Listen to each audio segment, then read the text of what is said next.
Bienvenue dans la rubrique La Commo du jour et nous avons la chance d'être avec Vincent Gane, analyste technique représentant de TradingView en France. Vincent Gane, bonjour. Bonjour Fabienne, bonjour à tous. Merci d'être avec nous. Alors, parlons un petit peu des matières premières, une tendance de fond haussière. Quelle est votre analyse, Vincent, de ces matières premières en ce moment ?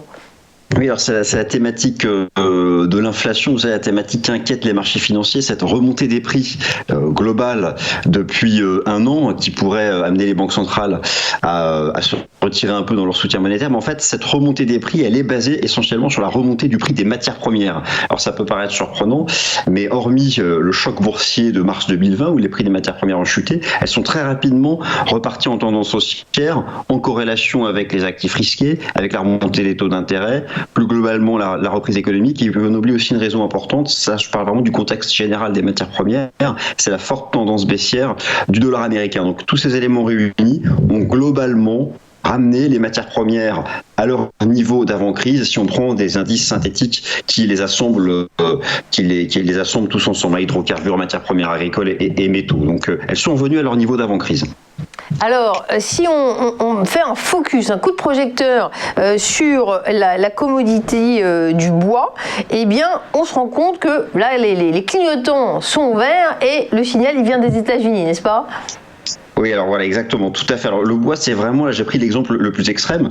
Non seulement on est revenu au niveau d'avant-crise, mais en fait on a fait x4, x5 par rapport au prix avant l'apparition du virus. Alors ça peut paraître surprenant, mais en fait c'est très lié à la crise sanitaire. Alors ce que vous avez sous les yeux, c'est le prix du bois en dollars américains par 1000 pieds planches, donc c'est le contrat futur bois à la bourse de Chicago.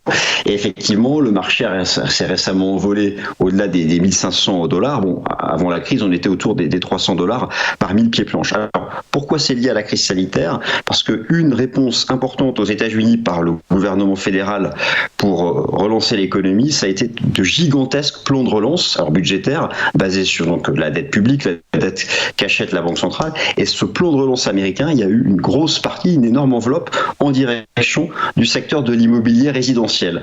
L'immobilier résidentiel aux États-Unis, il est sur une dynamique très ascendante, il est sur ses records. Et aux États-Unis, une grande partie de cet immobilier résidentiel, tout simplement, c'est la construction de maisons en bois. Donc ça a été boosté à un point en fait historique comme jamais. Et en face, il a fallu que l'offre s'adapte. Donc la raison principale, cette envolée du prix du bois, c'est une raison états-unienne. C'est le secteur immobilier aux États-Unis. Et là, le bois a fait 52% depuis le début d'année. Alors, tout de même, depuis le début du mois de mai, il y a un stop parce que aux États-Unis, la Réserve fédérale américaine, donc la Banque centrale des États-Unis, surveille cette remontée du prix et elle le dit, elle s'en inquiète, notamment du prix de ces matières premières qui s'envolent pour des raisons domestiques états-uniennes, qui concernent donc l'économie des États-Unis. Donc il y a eu un stop, certains y voient une bulle, moi je pense que c'est surtout un rapport de contrainte d'offres.